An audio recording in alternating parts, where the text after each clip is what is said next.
എന്നാണ്. 18 അധ്യായങ്ങളാണ് ഭഗവത്ഗീതയിലുള്ളത്.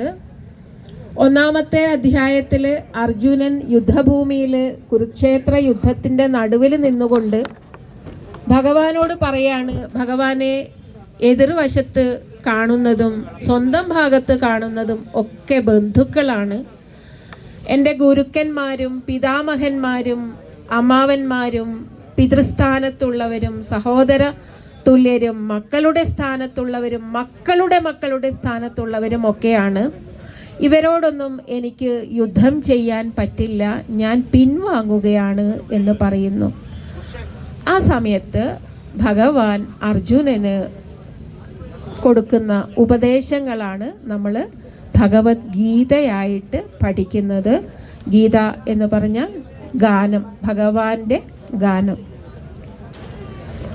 ഇവിടെ 18 അധ്യായം 700 ശ്ലോകങ്ങൾ നമുക്ക് ഒരു ദിവസമൊന്നും മനസ്സിലാക്കാൻ പറ്റില്ല. പകരം നമുക്ക് 1, 2 അധ്യായങ്ങൾ ചുരുക്കത്തിൽ മനസ്സിലാക്കാം. അടുത്ത വർഷം ഇതുപോലൊരു അവസരം വന്നെങ്കിൽ നമുക്ക് 3, 4 അധ്യായത്തിലേക്ക് കടക്കാം. ഇപ്പോൾ 1, 2 ചുരുക്കത്തിൽ മനസ്സിലാക്കാം. ഒന്നാമത്തെ അധ്യായം പറഞ്ഞു കഴിഞ്ഞു. അങ്ങനെ വിഷമിച്ച് ഗാന്ധീവം കയ്യിൽ നിന്ന് ഊർന്നു പോകുന്ന വിധത്തിലിരിക്കുന്ന അർജുനനോട് 2ാമത്തെ അധ്യായം മുതൽ ഭഗവാൻ ഉപദേശിക്കുകയാണ്. ആരെങ്കിലും നമ്മളുടെ അടുത്ത് വന്നിട്ട് അവരുടെ വിഷമം പറയുമ്പോൾ നമ്മൾ ചാടിക്കേറി ഉപദേശിക്കരുത്. പകരം അവർക്ക് പറയാനുള്ളതൊക്കെ കേൾക്കുക. എല്ലാം കേട്ട് കഴിഞ്ഞ് അവർ നിശബ്ദമായിട്ടിരിക്കും. ആ സമയത്ത് നമ്മൾ തിരിച്ചു പറയുക. ആ ഒരു രീതിയിലാണ് ഭഗവാനും ഇവിടെ ചെയ്യുന്നത്. 1ാം അധ്യായത്തിൽ അർജുനൻ മാത്രമേ സംസാരിക്കുന്നുള്ളൂ. അദ്ദേഹം ഭഗവാനെ ഉപദേശിക്കുകയാണ് ചെയ്യുന്നത്. നമ്മളൊക്കെ ചെയ്യുന്ന പോലെ നമ്മൾ പ്രാർത്ഥനയിൽ പൊതുവെ അതല്ലേ ചെയ്യാം അല്ലേ? എല്ലാം അറിയുന്ന നമ്മളെ സൃഷ്ടിച്ച ഭഗവാനോട് നമ്മൾ പറയും, ഭഗവാനെ എനിക്ക് ഇങ്ങനെ ഒരു ഉപകാരം ചെയ്തു തരണം, അതൊന്ന് ചെയ്തു തരണം അല്ലേ? സത്യത്തിൽ അതല്ല വേണ്ടത്. നമ്മൾ പൂർണ്ണമായിട്ടും ഭഗവാന് നമ്മളെ സമർപ്പിക്കണം. അങ്ങനെ സമർപ്പിച്ച് കഴിയുമ്പോൾ ഭഗവാൻ നമുക്ക് എന്താണോ നല്ലത് അത് ചെയ്തു തന്നിരിക്കും. നീ ഒന്നും ചിന്തിക്കേണ്ട, എൻ്റെ ഭക്തന്മാർ ഒരിക്കലും നശിക്കില്ല എന്ന് ഭഗവാൻ ഗീതയിൽ പലയിടത്തായി പറയുന്നുണ്ട്. നീ പൂർണ്ണ സമർപ്പണം ചെയ്യൂ, നിന്റെ യോഗവും ക്ഷേമവും ഞാൻ നോക്കിക്കൊള്ളാം എന്ന് പറയുന്നുണ്ട്. യോഗം, ക്ഷേമം, ഒന്ന് നേടേണ്ടത് നേടിയെടുക്കൽ, മറ്റൊന്ന് നേടിയത് നിലനിർത്തൽ. ഇത് രണ്ടും ഭഗവാൻ നോക്കുമെങ്കിൽ നമ്മൾ എന്തിനാണ് ബുദ്ധിമുട്ടുന്നത്? പകരം പൂർണ്ണ സമർപ്പണം ചെയ്യുക. അങ്ങനെ തളർന്നിരിക്കുന്ന അർജുനനോട് ഭഗവാൻ എന്തൊക്കെയാണ് പറയുന്നത് അത് നമുക്ക് നോക്കാം. 2ാം അധ്യായം 1 മുതൽ 10 വരെ ശ്ലോകങ്ങളൊന്ന് ചൊല്ലിക്കോളൂ സരസ്വതി. ഓം ശ്രീ പരമാത്മനേ നമഃ. ഓം ഗുരുഭ്യോ നമഃ. ഹരിഃ ഓം. സഞ്ജയ ഉവാച തം തഥാ കൃപയാവിഷ്ടം അശ്രുപൂർണാകുലേക്ഷണം വിഷീദന്തമിദം വാക്യം ഉവാച മധുസൂദനഃ. ശ്രീഭഗവാനുവാച കുതസ്ത്വാകശ്മലമിദം വിഷമേ സമുപസ്ഥിതം അനാര്യജുഷ്ടമസ്വർഗ്യം അകീർത്തികരമർജുന. ക്ലൈബ്യം മാസ്മഗമപാർത്ഥ നൈതത്വയ്യുപപദ്യത്തെ.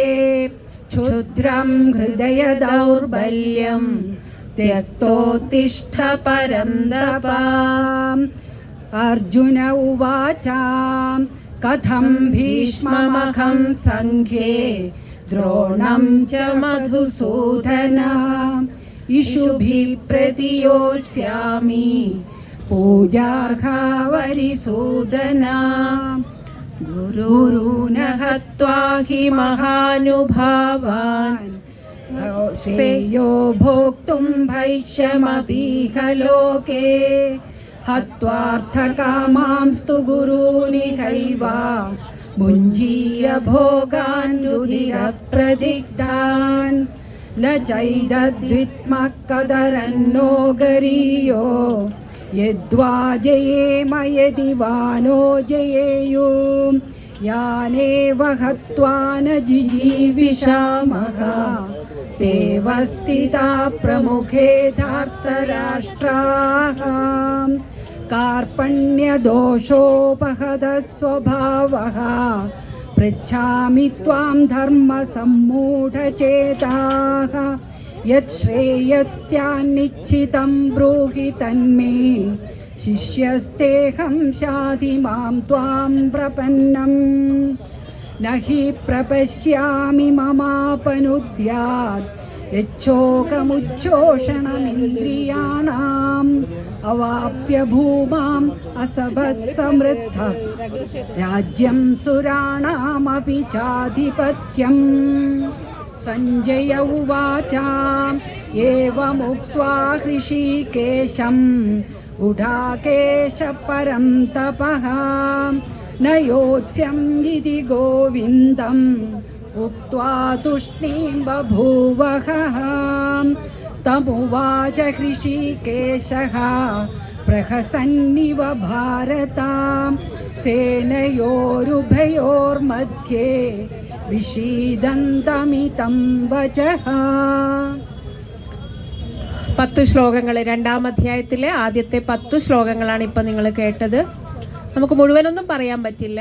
ഈ ഒരു 10 ശ്ലോകങ്ങളിൽ 7-ാമത്തെ ശ്ലോകം കാർപ്പണ്യദോഷ ഉപഹത സ്വഭാവഃ പൃച്ഛാമി ത്വാം ധർമ്മ സമൂഢചേതാഃ യത് ശ്രേയഃ സ്യാത് നിശ്ചയം ബ്രൂഹി തന്മേ ശിഷ്യസ്തേഹം ശാധിമാം ത്വാം പ്രപന്നം. അർജുനൻ ഈ ഒരു ശ്ലോകത്തിലൂടെ തന്നെ പൂർണ്ണമായും ഭഗവാന് സമർപ്പിക്കുകയാണ്. ഈ ഒരു പൂർണ്ണ സമർപ്പണം എന്താണ് ഇവിടെ പറയുന്നത്?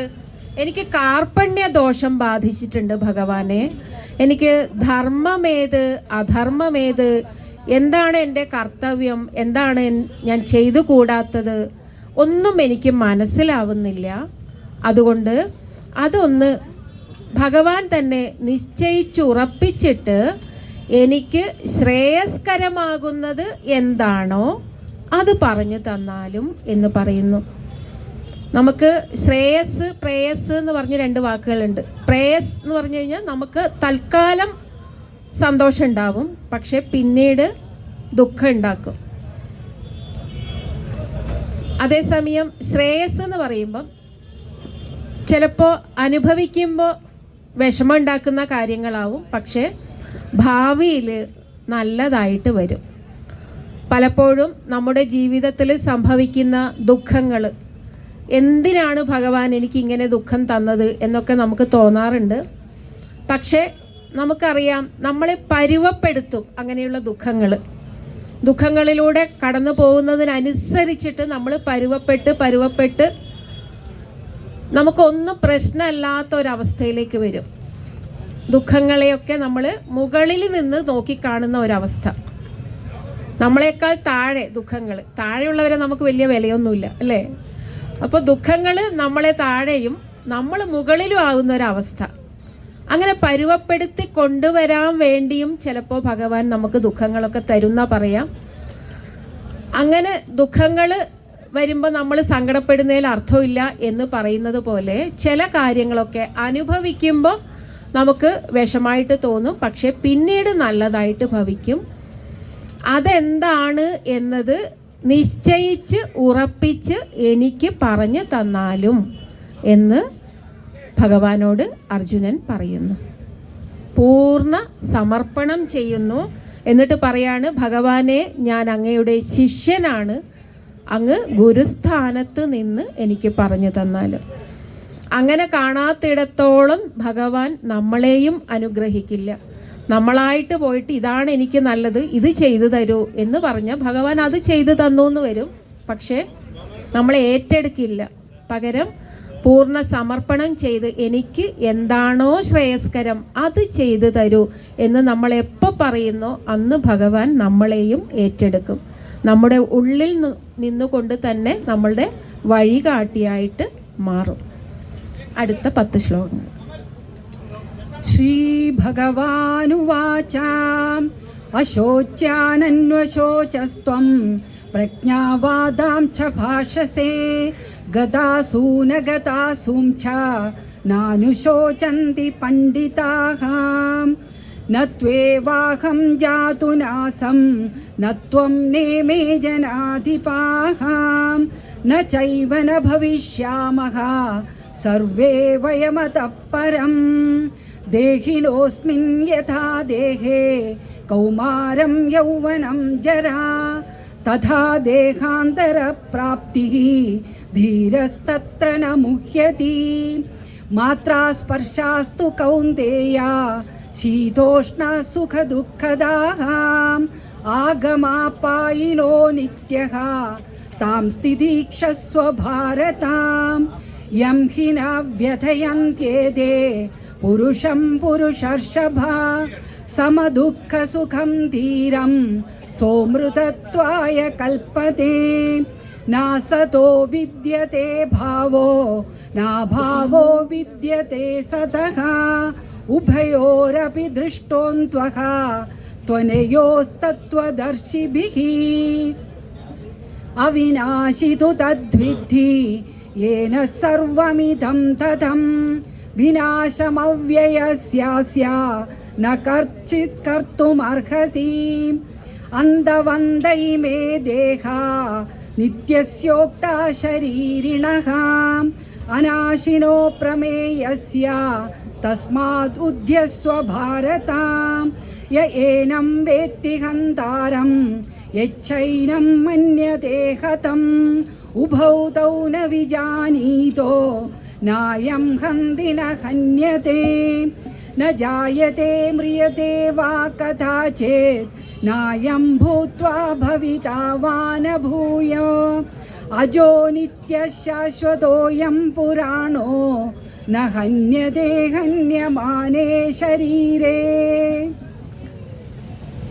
11ാമത്തെ ശ്ലോകം ഭഗവത്ഗീതയിലെ വളരെ പ്രധാനപ്പെട്ട ശ്ലോകമാണ്. 2-ാം അധ്യായത്തിലെ 11ാമത്തെ ശ്ലോകം. ശ്രീ ശങ്കരാചാര്യ സ്വാമികൾ ഭഗവത്ഗീതയ്ക്ക് വ്യാഖ്യാനം രചിച്ചിരിക്കുന്നത് 2-ാം അധ്യായത്തിലെ 11ാമത്തെ ശ്ലോകം മുതലാണ്. 1-ാം അധ്യായം പ്രാധാന്യം അർഹിക്കുന്നില്ല എന്നല്ല അതിനർത്ഥം.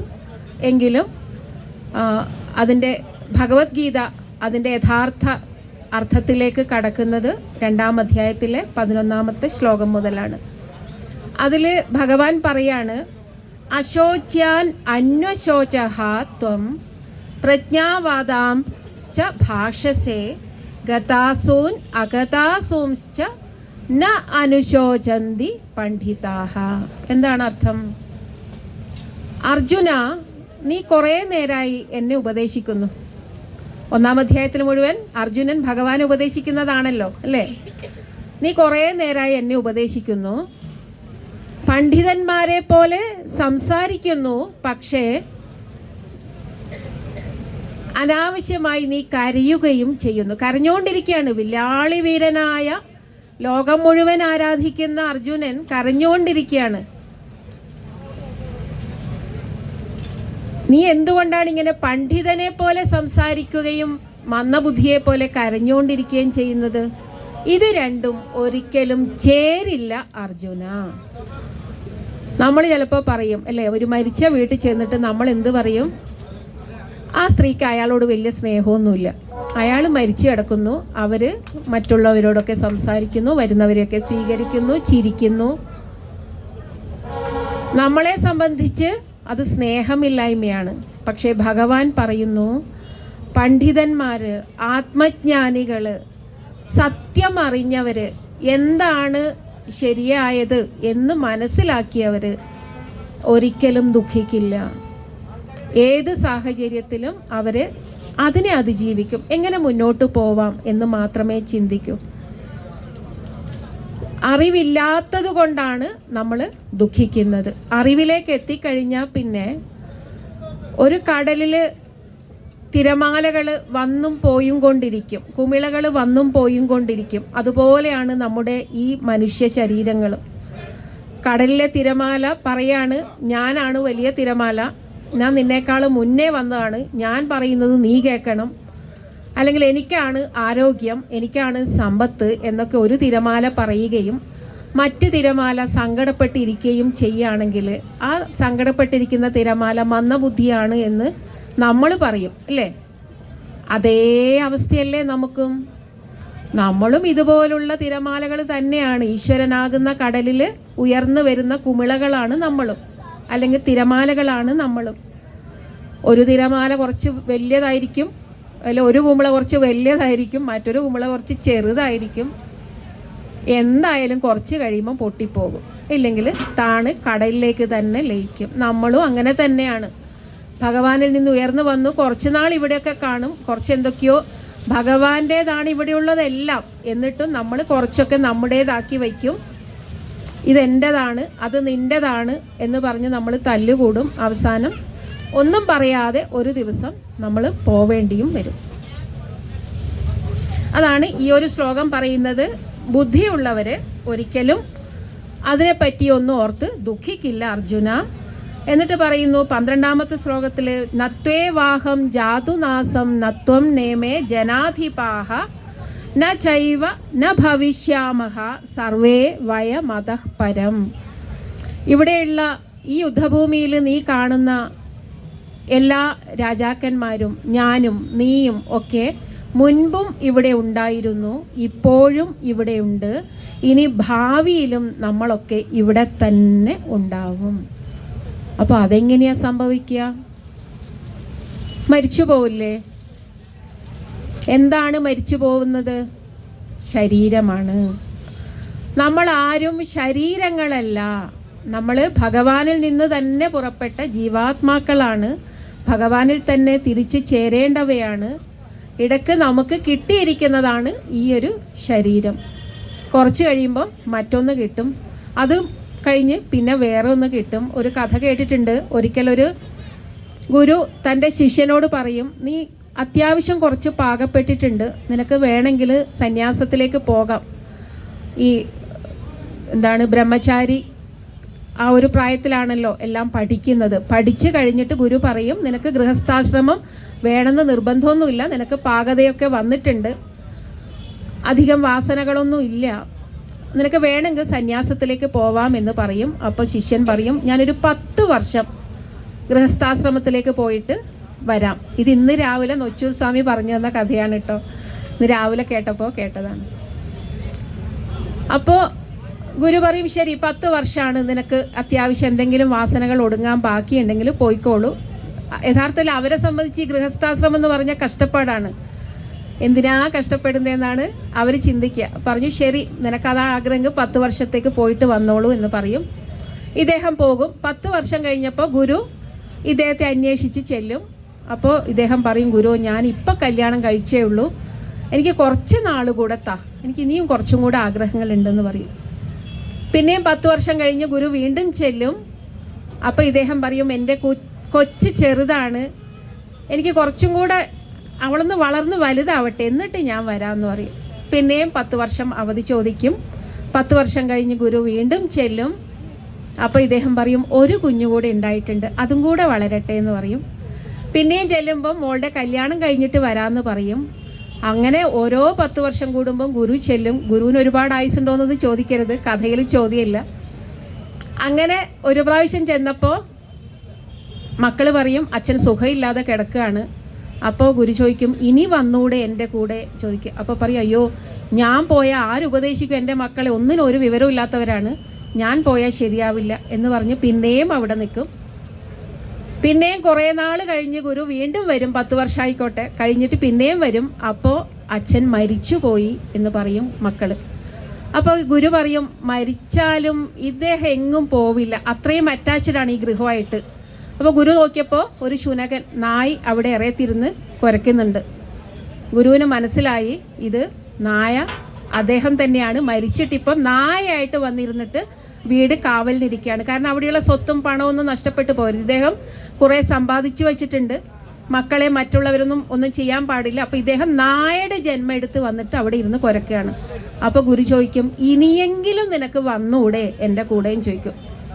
അപ്പോൾ ഇദ്ദേഹം പറയും, ഞാൻ പോയ ആര് കാക്കും ഈ വീട്, ഞാൻ വരൂല, എനിക്ക് കുറച്ചും കൂടെ സമയം വേണമെന്ന് പറയും. പിന്നെയും ഒരു 10 വർഷം കഴിയും. അപ്പോൾ ഗുരു വീണ്ടും വരും.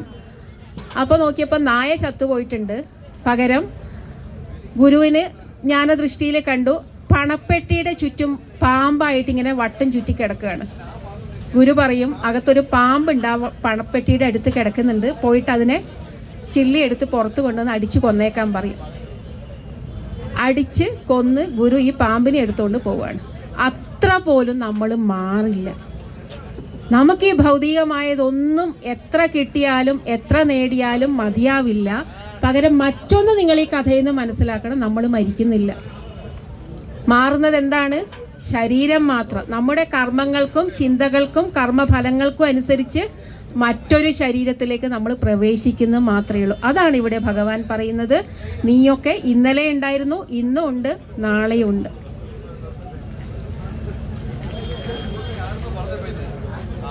എന്നിട്ട് പറയുന്നു, 17ാമത്തെ ശ്ലോകം കൂടെ നമുക്ക് പറയാം ഇത്ര ഭാഗത്തിൽ. അവിനാശിതു തദ്വിധി യേന സർവമിതം തദം വിനാശം അവ്യസ്യാസ്യ ന കശ്ചിത് കർത്തും അർഹതി. ഇവിടെ കാണുന്ന ശരീരങ്ങളൊക്കെ നശിക്കുന്നതാണ്, പക്ഷെ അതിനകത്തിരിക്കുന്ന ആത്മാവ് അത് ഭഗവാൻ തന്നെയാണ്. പക്ഷെ അതിലിങ്ങനെ ഈ ഭൗതികമായ കാര്യങ്ങളോടുള്ള അറ്റാച്ച്മെൻറ്റ് കാരണം, ഞാൻ ഈ ശരീരമാണ് മനസ്സാണ് എന്ന ചിന്ത കാരണം ആ ജീവൻ ഭഗവാനിൽ നിന്ന് വേർപെട്ടതായിട്ട് തോന്നുന്നു. അതിന് അനേകം ജന്മങ്ങൾ എടുക്കേണ്ടി വരുന്നു. എന്നാണോ അതിതൊക്കെ തിരിച്ചറിയുകയും ഈ കർമ്മവാസനകൾ ഒടുങ്ങുകയും ചെയ്യുന്നത്, അന്ന് അത് പോയിട്ട് ഭഗവാനുമായിട്ട് ലയിച്ചു ചേരും. അപ്പോൾ ഭഗവാന്റെ ലക്ഷണങ്ങൾ തന്നെയാണ് നമ്മുടെ ആത്മാവിൻ്റെ ലക്ഷണങ്ങളായിട്ട് ഭഗവാൻ നമുക്ക് പറഞ്ഞു തരുന്നത്. അതായത് ഈ ദൃശ്യപ്രപഞ്ചം മുഴുവൻ യാതൊന്നിനാൽ വ്യാപിക്കപ്പെട്ടിരിക്കുന്നുവോ, അല്ലെങ്കിൽ യാതൊന്നിൽ ഈ പ്രപഞ്ചം നിലനിൽക്കുന്നുവോ അത് നാശമില്ലാത്തതാണ് എന്ന് നീ അറിഞ്ഞാലും നാശരഹിതമായ ആ ആത്മാവിന് വിനാശം ചെയ്യാൻ ഒരാളെ കൊണ്ട് സാധ്യമല്ല. ആ ആത്മാവിനെ കൊല്ലാൻ ആർക്കും സാധ്യമല്ല. കൊല്ലപ്പെടുന്നത് ശരീരങ്ങളാണ്. അവരെങ്ങനെ കൊല്ലപ്പെടണം, എങ്ങനെ നശിക്കണം ഓരോ ശരീരവും എന്നത് അവരുടെ മുൻ കർമ്മങ്ങൾക്കനുസരിച്ച് തീരുമാനിക്കപ്പെട്ടിരിക്കുന്നു എന്ന് പറയുന്നു. അടുത്ത ശ്ലോകങ്ങൾ. വേദാവിനാശിനം നിത്യം യേനമജമവ്യയം കഥം സ പുരുഷാ പാർത്ഥ കം ഖാദയതി കന്ധികം വാസാംസി ജീർണാനി യഥാ വിഹായ നവാനി ഗൃഹാതി നരോപരാണി തഥാ ശരീരാണി വിഹായ ജീർണാൻ അന്യാനി സംയാതി നവാനി ദേഹി നൈനം ചിന്തന്തി ശസ്ത്രാണി നൈനം ദഹതി പാവകഃ ന ചൈനം ക്ലേദയന്ത്യാപോ ന ശോഷയതി മാരുതഃ അച്ഛേദ്യോയമദാഹ്യോയം അക്ലേദ്യോ ശോഷ്യ ഏവ ച നിത്യ സർവഗതസ്ഥാണോ അചലോയം സനാതനം അവ്യക്തോയമചിന്ത്യോയം അവികാര്യോയമുച്യത്തെ തസ്മാദേവം വിദിത്വൈനം നാനുശോചിതുമർഹസി അഥ ചൈനം നിത്യജാതം നിത്യം വാ മന്യസേ മൃതം തഥാപി ത്വം മഹാബാഹോ നൈവം ശോചിതുമർഹസി ജാതസ്യ ഹി ധ്രുവോർമൃത്യോ ധ്രുവം ജന്മമൃതസ്യ ച തസ്മാത് അപരിഹാര്യാർത്ഥേ ന ത്വം ശോചിതുമർഹസി അവ്യക്താദീനി ഭൂതാനി വ്യക്തമധ്യാനി ഭാരത അവ്യക്തനിധനാന്യേവ തത്ര കാ പരിദേവന ആശ്ചര്യവത് പശ്യതി കശ്ചിദേനം ആശ്ചര്യവത് വദതി തഥൈവ ചാന്യഃ ആശ്ചര്യവച്ചൈനമന്യ ശൃണോതി ശ്രുത്വാപ്യേനം വേദ ന ചൈവ കശ്ചിത് ദേഹി നിത്യമവധ്യോയം देहे सर्वस्य भारत तस्मात् सर्वाणि भूतानि न त्वं शोचितुमर्हसि. 22ാമത്തെ ശ്ലോകം പറയാം. എല്ലാം നമുക്ക് പറയാൻ പറ്റില്ലല്ലോ. അപ്പോൾ 22ാമത്തെ ശ്ലോകം പറയാം. നിങ്ങൾ കേട്ടിട്ടുള്ള ശ്ലോകമായിരിക്കും. വാസാംസി ജീർണാനി യഥാവിഹായ നവാനി ഗൃഹ്ണാതി നരോപരാണി തഥാ ശരീരാണി വിഹായ ജീർണാനി അന്യാനി സംയാതി നവാനി ദേഹി. നമ്മുടെ ശരീരം മരിക്കുന്നത്, ആ ശരീരത്തിന് മാത്രമാണ് മരണം. അതെങ്ങനെയാണ് പറയുന്നത്? പഴയ വസ്ത്രങ്ങൾ അല്ലെങ്കിൽ വസ്ത്രങ്ങൾ പഴയതാകുന്ന സമയത്ത് നമ്മൾ എപ്രകാരമാണോ അത് ഉപേക്ഷിച്ച് പുതിയ ഒന്ന് സ്വീകരിക്കുന്നത്, അതുപോലെ നമ്മുടെ ഇപ്പോൾ ലഭിച്ചിരിക്കുന്ന ശരീരം പഴകുന്ന സമയത്ത് അഥവാ കർമ്മവാസനകൾ ഒടുങ്ങുന്ന സമയത്ത്, ചിലപ്പോൾ നമുക്ക് തോന്നാറില്ല, ചെറിയ കുട്ടികളൊക്കെ എന്താ മരിച്ചു പോകുന്നത്? 5 വയസ്സുള്ള കുട്ടി മരിച്ചുപോയി, അല്ലെങ്കിൽ 10 വയസ്സിൽ 30 വയസ്സിൽ ഒക്കെ മരിച്ചു പോകാറുണ്ട്. അത് പഴകിയിട്ടില്ലല്ലോ ശരീരം, വയസ്സായിട്ടൊന്നും ഇല്ലല്ലോ, പിന്നെ എന്താ എന്ന് നമുക്ക് തോന്നാറുണ്ടല്ലോ. അത് കർമ്മവാസനകൾ ഒടുങ്ങുന്ന സമയം എന്നാ പറയാം. അങ്ങനെ കർമ്മവാസനകൾ, നമ്മൾ മുജ്ജന്മത്തിൽ കൊണ്ടുവരുന്ന കർമ്മവാസനകൾ എപ്പോഴാണോ ഒടുങ്ങുന്നത്, ആ സമയത്ത് ഈ ദേഹി ആത്മാവ് ഈ ദേഹത്തെ ഉപേക്ഷിക്കുന്നു. എന്നിട്ട് അതുവരെ ചെയ്ത കർമ്മങ്ങൾക്കനുസരിച്ച് പുതിയ ഒരു ദേഹത്തെ സ്വീകരിക്കുന്നു. ഇവിടെ ചിലർ പറയും, ഞങ്ങൾക്കൊന്നും പുനർജന്മത്തിൽ വിശ്വാസമില്ല. അങ്ങനെയൊന്നും ഉണ്ടോ? നമുക്ക് ആർക്കും അതിന് ഉറപ്പൊന്നും ഇല്ലല്ലോ. അതിന് ആചാര്യന്മാർ പറയുന്നത്, നിങ്ങൾ വിശ്വസിക്കുകയോ വിശ്വസിക്കാതിരിക്കുകയോ എന്ത് വേണോ വെച്ചാൽ ചെയ്തോളും. വിശ്വസിച്ചാലും പ്രത്യേകിച്ച് കാര്യമൊന്നുമില്ല, വിശ്വസിച്ചില്ലെങ്കിലും പ്രത്യേകിച്ച് കാര്യമൊന്നുമില്ല, അല്ലേ? എന്നാലും ഈ ആത്മീയ പാതയിലേക്ക് അന്വേഷിക്കുന്ന ആൾക്കാർക്ക്, ഒരു ആത്മാന്വേഷകനെ സംബന്ധിച്ച് ചിലതിനൊക്കെ ഉത്തരം വേണം. ഞാൻ ഒന്നും ചെയ്തില്ലെങ്കിലും എന്തുകൊണ്ടാണ് ഇങ്ങനെയൊക്കെ അനുഭവിക്കേണ്ടി വരുന്നത്? ആർക്കും ഒരു ദ്രോഹവും ഈ ജന്മം ഞാൻ ചെയ്തിട്ടില്ലല്ലോ. പക്ഷേ കഴിഞ്ഞ ജന്മത്തിൽ നമ്മൾ ദ്രോഹം ചെയ്ത ആളുകളാവാം. വേണമെങ്കിൽ നമുക്ക് അങ്ങനെ സമാധാനിക്കാമല്ലോ.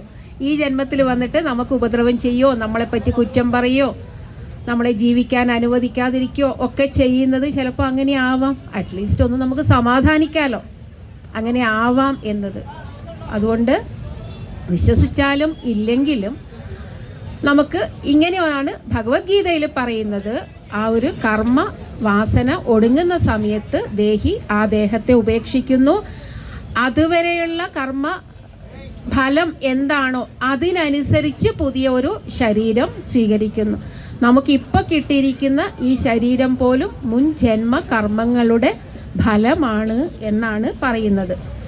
തുടർന്ന് ഭഗവാൻ ആത്മാവിൻ്റെ നിത്യതയെ പറ്റിയും അതൊരിക്കലും നശിക്കുന്നില്ല എന്നതിനെ പറ്റിയൊക്കെ ഒരുപാട് ശ്ലോകങ്ങളിലൂടെ നമുക്ക് മനസ്സിലാക്കി തരികയാണ്. അവ്യക്താദീനി ഭൂതാനി വ്യക്തമധ്യാനി ഭാരത അവ്യക്ത നിധനാന്യേവ തത്ര കാ പരിദേവന. ഈ ശരീരം മുൻപ് നിനക്ക് ഇവിടെ ഉണ്ടായിരുന്നില്ല, അവ്യക്തമായിരുന്നു. ഇടയ്ക്ക് മധ്യത്തിൽ കുറച്ച് നാൾ കാണുന്നുണ്ട്, കുറച്ച് കഴിഞ്ഞാൽ പിന്നെയും ഇല്ലാതാവും. ഇതിനെ ഓർത്ത് നീ എന്തിനാണ് ഇങ്ങനെ സങ്കടപ്പെടുന്നത്? തത്ര കാ പരിദേവന എന്ന് ഭഗവാൻ അർജുനോട് ചോദിക്കുകയാണ്. അടുത്ത 10 ശ്ലോകങ്ങൾ.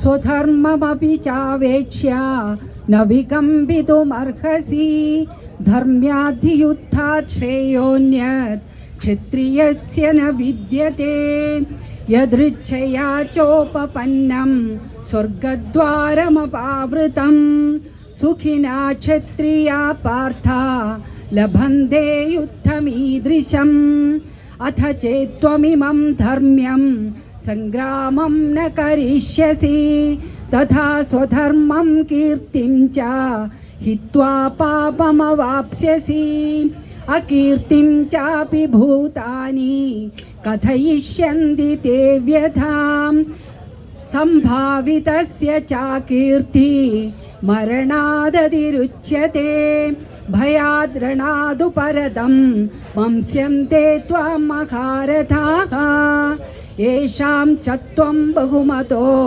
भूत्वा यास्यसि लाघवम् अवाच्यवादां च बहून् वदिष्यन्ति तवाहिताः निन्दन्तस्तव सामर्थ्यं ततो दुःखतरं नु किम् हतो वा प्राप्स्यसि स्वर्गं हित्वा वा भोक्ष्यसे महीं तस्माद् उत्तिष्ठ कौन्तेय युद्धाय कृतनिश्चयः सुखदुःखे समे कृत्वा लाभालाभौ जयाजयौ तथो युद्धाय युज्यस्व नैवं पापमवाप्स्यसि येषा ते भिहिता साङ्ख्ये बुद्धिर्योगेति मां शृणु बुद्ध्या युक्ता यया पार्थ कर्मबन्धं प्रहास्यसि नेहाभिक्रमनाशोऽस्ति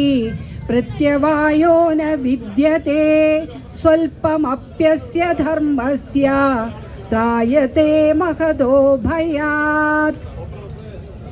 ഇവിടെ നമുക്ക് 37-ാമത്തെ ശ്ലോകം എടുക്കാം. എല്ലാ ശ്ലോകങ്ങളും പ്രാധാന്യമുള്ളത് തന്നെയാണ്. ഭഗവത്ഗീതയിൽ ഉപേക്ഷിക്കേണ്ട യാതൊരു ശ്ലോകങ്ങളും ഇല്ല. ഭഗവത്ഗീത ഒരു കടൽ പോലെയാണ്. കടലിൽ ഒരു ഭാഗത്ത് മാത്രമല്ല മുത്തും പവിഴവും ഒക്കെ ഉണ്ടാവുക. നമുക്കറിയാം, ഏത് ഭാഗത്ത് പോയാലും എവിടെയൊക്കെയോ എന്തൊക്കെയോ ഉണ്ട്. നമുക്കറിയില്ല. നമ്മൾ കടൽ കാണുന്നതൊക്കെ പുറത്തുനിന്ന് ദൂരേന്ന് കാണുന്നതേ ഉള്ളൂ. അതിലേക്ക് ഇറങ്ങിച്ചെന്നാൽ മാത്രമേ നമുക്ക് മുത്തും പവിഴമൊക്കെ കിട്ടുള്ളൂ. അതുപോലെയാണ്.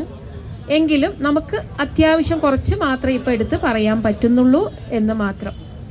ഇവിടെ 37-ാമത്തെ ശ്ലോകത്തിൽ പറയുന്നു, ഹതോ വാ പ്രാപ്സ്യസി സ്വർഗം ജിത്വാ വാ ഭോക്ഷ്യസേ മഹീം തസ്മാത് ഉത്തിഷ്ഠ കൗന്ദേയ യുദ്ധായ കൃത നിശ്ചയഃ. അർജുനൻ യുദ്ധഭൂമിയിൽ തളർന്നിരിക്കുകയാണ്. കാരണം സ്വന്തം ബന്ധുക്കളോടും ഗുരുക്കന്മാരോടും പിതാമഹന്മാരോടും ഒക്കെയാണ് എതിർക്കേണ്ടത് എന്നതായിരുന്നു അർജുനനെ വിഷമിപ്പിക്കുന്ന കാര്യം. എന്നാൽ ഇവിടെ ഭഗവാൻ പറയാണ്, നീ മരിച്ചു പോവുകയാണെങ്കിൽ നിനക്ക് സ്വർഗം കിട്ടും.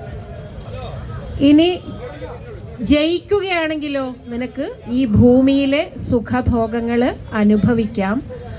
അതുകൊണ്ട് എഴുന്നേൽക്കൂ അർജുന, യുദ്ധത്തിനായിട്ട് നിശ്ചയിക്കൂ.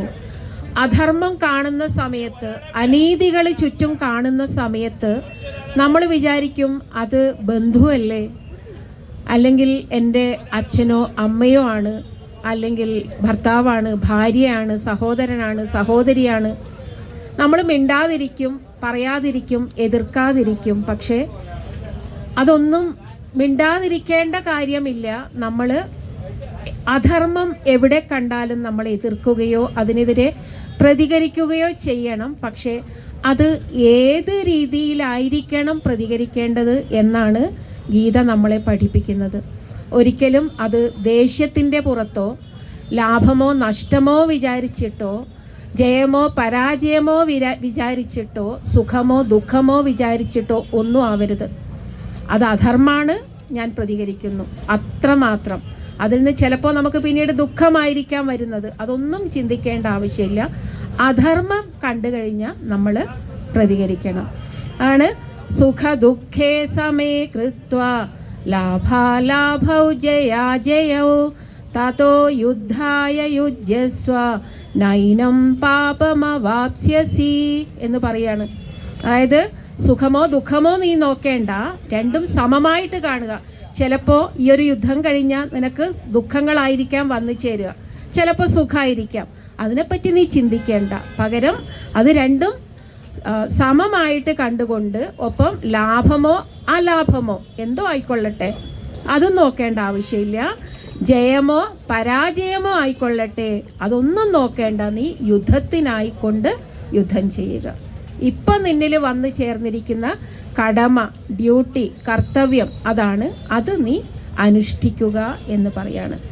അത് കഴിഞ്ഞ് 40-ാമത്തെ ശ്ലോകത്തിൽ പറയുന്നു, നേഹാഭിക്രമനാശോസ്തി പ്രത്യവായോ ന വിദ്യതേ സ്വൽപ്പമപ്യസ്യ ധർമ്മസ്യ ത്രായതേ മഹതോ ഭയാത്.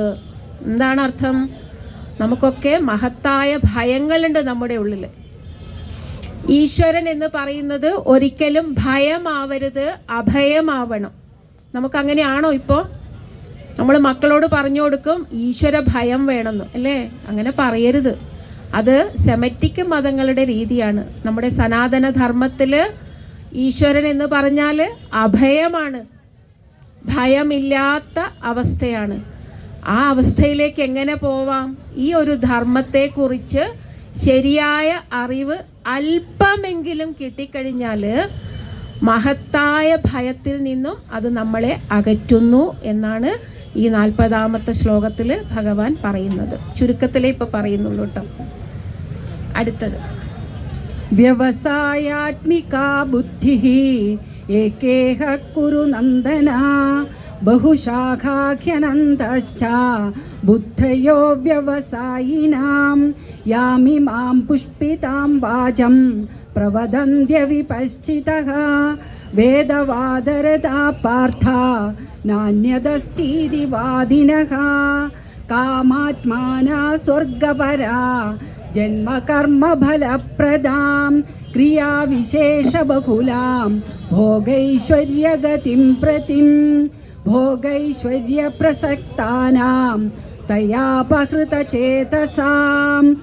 വ്യവസായാത്മികാ ബുദ്ധിഃ സമാധൗ ന വിധീയത്തെ ത്രൈഗുണ്യ വിഷയാ വേദാ നിസ്ത്രൈഗുണ്യോ ഭവാർജുന നിദ്വന്ദ്വോ നിത്യസത്വസ്ഥോ നിർയോഗക്ഷേമ ആത്മവാൻ യാവാൻ അർത്ഥ ഉദപാനേ സർവഥ സംപ്ലുതോദകേ താവാൻ സർവേഷു വേദേഷു ബ്രാഹ്മണസ്യ വിജാനതഃ കർമ്മണ്യേവാധികാരസ്തേ മാ ഫലേഷു കഥാചന മാ കർമ്മഫലഹേതുർഭൂർ മാ തേ സംഗോസ്ത്വ കർമ്മണി യോഗസ്ഥ കുരു കർമാണി സംഗം ത്യക്ത്വാ ധനഞ്ജയ സിദ്ധ്യസിദ്ധ്യോ സമോ ഭൂത്വാ സമത്വം യോഗ ഉച്യത്തെ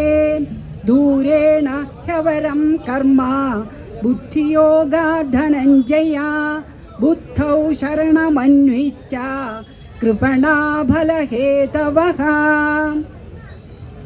41ാമത്തെ ശ്ലോകത്തിൽ പറയുന്നു, വ്യവസായാത്മിക ബുദ്ധി ഏകേഹ കുരു നന്ദന ബഹുശാഖാഹി അനന്താശ്ച ബുദ്ധയോ അവ്യവസായിനാം. വ്യവസായാത്മിക ബുദ്ധി എന്ന് പറഞ്ഞാൽ ഏകാഗ്രമായ ബുദ്ധി. അത് ആർക്കെങ്കിലും വേണ്ടാന്നുണ്ടോ?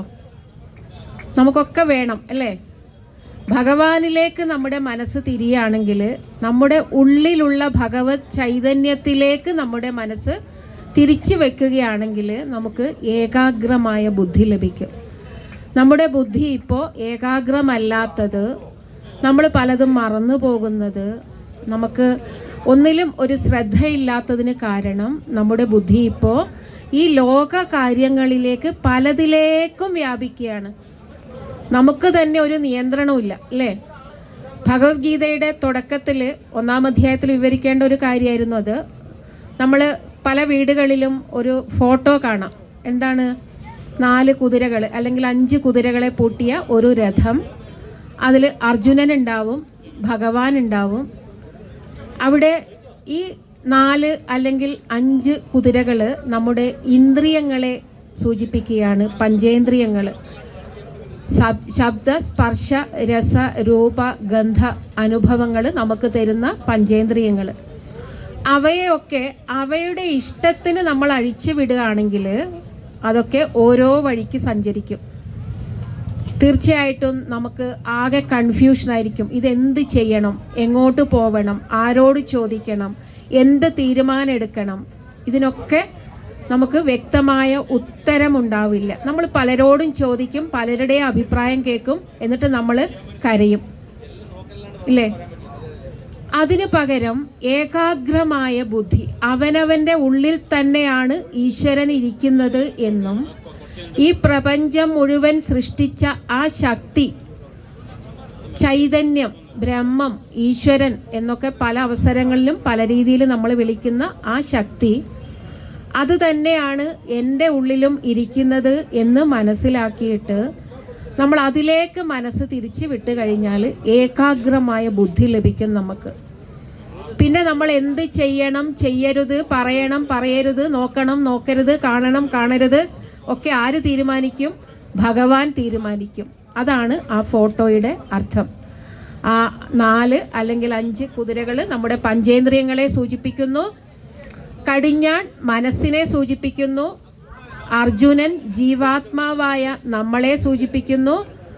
ഭഗവാൻ പരമാത്മാവിനെ അല്ലെങ്കിൽ ബുദ്ധിസ്ഥാനീയനായിട്ട് അവിടെ നിന്നുകൊണ്ട് മനസ്സിൻ്റെ കൺട്രോള് കടിഞ്ഞാണ് നിയന്ത്രിക്കുന്നു. ഈ കുതിരകൾ എങ്ങോട്ട് പോവണം എന്ന് ഭഗവാൻ തീരുമാനിക്കുന്നു. അങ്ങനെ ഒരു അവസ്ഥ വന്നു കഴിഞ്ഞാൽ നമുക്കും ഏകാഗ്രമായ ബുദ്ധി ലഭിക്കും. നമ്മൾ ആവശ്യത്തിനും ആവശ്യമില്ലാതെയും പറയുന്ന കാര്യങ്ങളൊക്കെ കുറച്ചൊന്ന് കുറഞ്ഞു വരും. കാരണം നമുക്ക് ആരോടും ചോദിക്കേണ്ട ആവശ്യമില്ല. നമ്മുടെ ഉള്ളിൽ നിന്ന് തന്നെ ആ ഒരു അറിവ് നമ്മളിലേക്ക് പകർന്നു തന്നുകൊണ്ടിരിക്കും. യഥാർത്ഥത്തിൽ ഭഗവത്ഗീത എന്ന് പറയുന്നത് ഏതെങ്കിലും ഒരു ഗ്രന്ഥത്തിലുള്ളത് മാത്രമല്ല. ഗ്രന്ഥമൊക്കെ തുടക്കത്തിൽ നമുക്ക് പഠിക്കാനും മനസ്സിലാക്കാനുമാണ്. കൂടുതൽ കൂടുതൽ അറിയുന്തോറും നമുക്ക് അറിയാൻ പറ്റും, മനസ്സിലാക്കാൻ പറ്റും. ഗീത നമ്മുടെ ഉള്ളിലിരുന്ന് നമുക്ക് തന്നെ ഭഗവാൻ പറഞ്ഞു തരേണ്ട ഒന്നാണ്. അതിലേക്ക് എത്താനാണ് പുസ്തകങ്ങളൊക്കെ നമ്മളെ സഹായിക്കേണ്ടത്.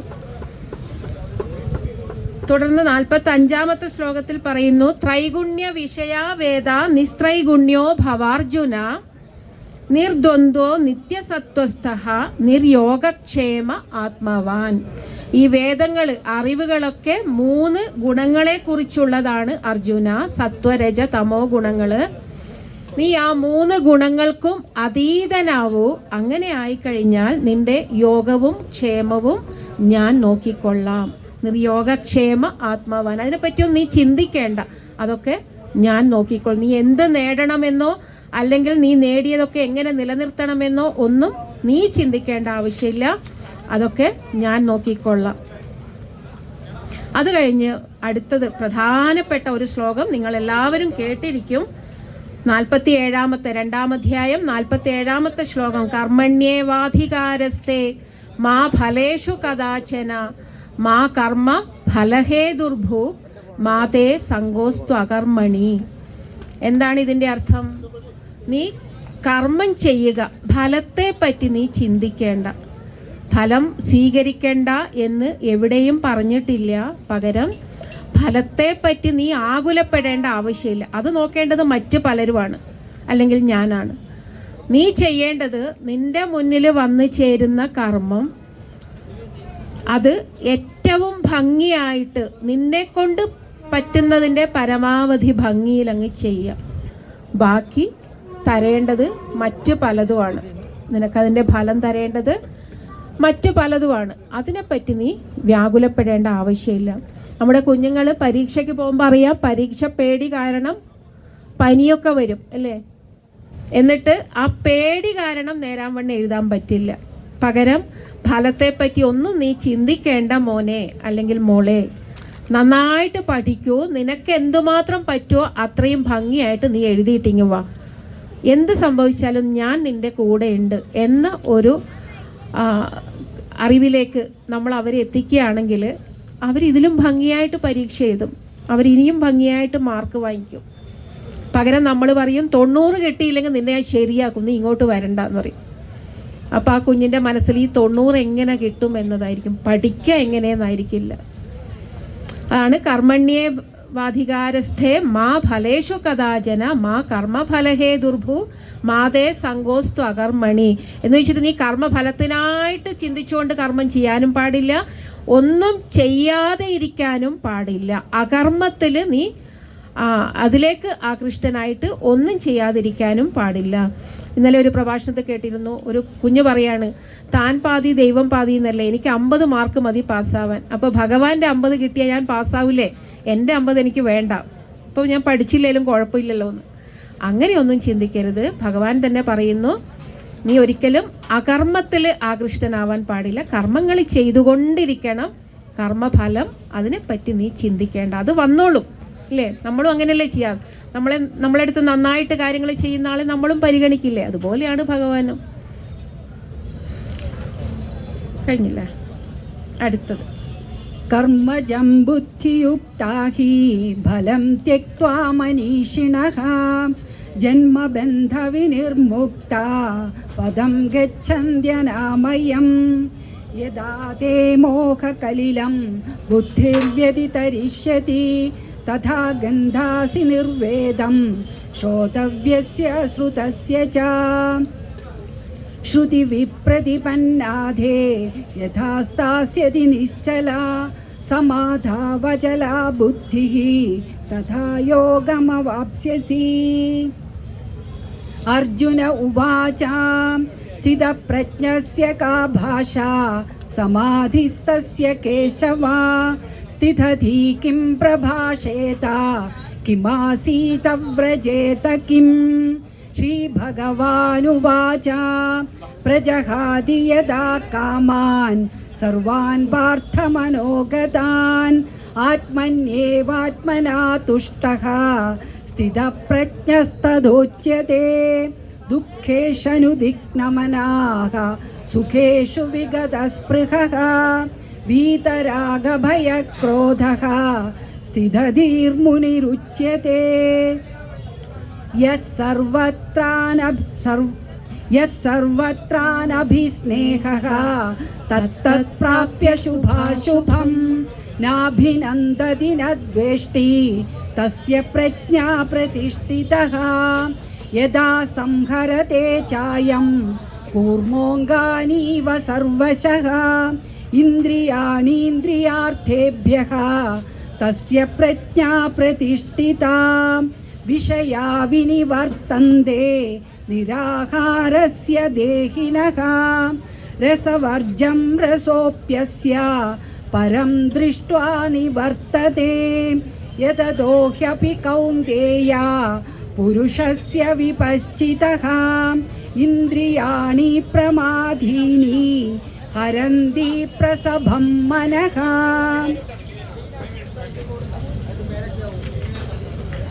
ഇവിടെ 48ാമത്തെ ഒരു ശ്ലോകം കൂടെ ഞാൻ പറഞ്ഞിട്ട് ഇതിലേക്ക് കടക്കാം. യോഗസ്ഥ കുരു കർമാണി സംഗം ത്യക്ത്വാ ധനഞ്ജയ സിദ്ധ്യസിദ്ധ്യോ സമോ ഭൂത്വാ സമത്വം യോഗ ഉച്യതേ.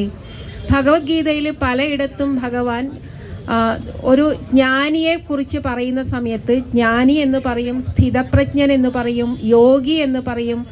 അങ്ങനെ പല പല വാക്കുകൾ ഉപയോഗിക്കുന്നുണ്ട്. അതിലൊന്നാണ് യോഗി. യോഗിയെക്കുറിച്ച് പറയുന്ന ഒരു ശ്ലോകം കൂടെ നമുക്ക് പറയാം ഇവിടെ. യോഗസ്ഥഃ കുരു കർമാണി, യോഗസ്ഥനായിക്കൊണ്ട് നീ കർമ്മങ്ങൾ ചെയ്യൂ അർജുന. അർജുനനോട് പറയുന്നതൊക്കെ നമ്മളോടും കൂടിയാണ് പറയുന്നത്. എന്താണ് യോഗം? സിദ്ധ്യോ സമോ ഭൂത്വ. നമുക്ക് എന്തെങ്കിലുമൊക്കെ ഫലം കിട്ടിയാലും ശരി കിട്ടിയില്ലെങ്കിലും ശരി സമമായിട്ട് കാണുക. നമ്മൾ പിന്മാറാൻ പാടില്ല. നമ്മൾ എന്തിലൊക്കെയോ ഇറങ്ങി, പക്ഷെ നമുക്ക് ഫലം കിട്ടിയില്ല. അപ്പോൾ നമ്മൾ എന്ത് ചെയ്യും? നമ്മൾ തളരും, നമ്മൾ പിന്മാറും. അങ്ങനെ ചെയ്യാൻ പാടില്ല. ഫലത്തെക്കുറിച്ചേ നീ ചിന്തിക്കേണ്ട എന്ന് ഓൾറെഡി ഇവിടെ പറഞ്ഞു കഴിഞ്ഞു അല്ലേ? അപ്പോൾ പിന്നെ കിട്ടി പോലും കിട്ടിയില്ല പോലും എന്താണ്? അങ്ങനെ ആ കിട്ടിയാലും കിട്ടിയില്ലെങ്കിലും ഒരേപോലെ കാണുന്ന അവസ്ഥ, അതാണ് യോഗസ്ഥൻ്റെ അവസ്ഥ. രണ്ടും സമമായിട്ട് കാണുക. അങ്ങനെ ചെയ്തിട്ട് നീ മുന്നോട്ടേക്ക് പോവുക. അങ്ങനെ നീ കർമ്മങ്ങൾ ചെയ്യുക. എന്നിട്ട് ആ സമത്വത്തെയാണ് യോഗം എന്ന് പറയുന്നു. എന്നിട്ട് അടുത്ത ശ്ലോകത്തിൽ ഭഗവാൻ പറഞ്ഞിട്ടുണ്ട്, യോഗഃ കർമ്മസു കൗശലം. കർമ്മത്തിലെ കുശലതയാണ് യോഗം.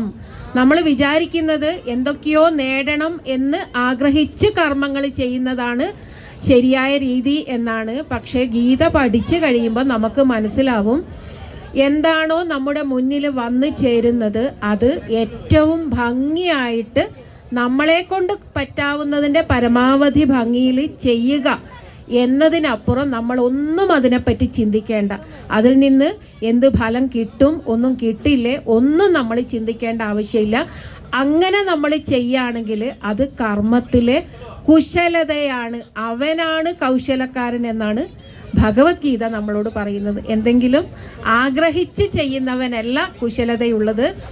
ഒന്നും ആഗ്രഹിക്കാതെ ഏറ്റവും ഭംഗിയായിട്ട് ചെയ്യുക, അതാണ് കുശലത. കാരണം അവരുടെ സന്തോഷത്തെ കെടുത്താൻ ആർക്കും സാധ്യമല്ല. അല്ലേ? അവരുടെ സന്തോഷമോ സമാധാനമോ സ്വാസ്ഥ്യമോ കെടുത്താൻ ഈ ലോകത്ത് ആര് വിചാരിച്ചാലും സാധ്യമല്ല. ഉള്ളതൊക്കെ എടുത്തു മാറ്റിയാലും ഇപ്പോൾ എങ്ങനെ സന്തോഷത്തോടെ ഇരിക്കുന്നോ അതേപോലെ അയാൾ അപ്പോഴും സന്തോഷത്തോടു കൂടിയിരിക്കും. അതാണ് യോഗത്തെ, കർമ്മത്തിലെ കുശലതയാണ് യോഗം എന്ന് പറയുന്നത്.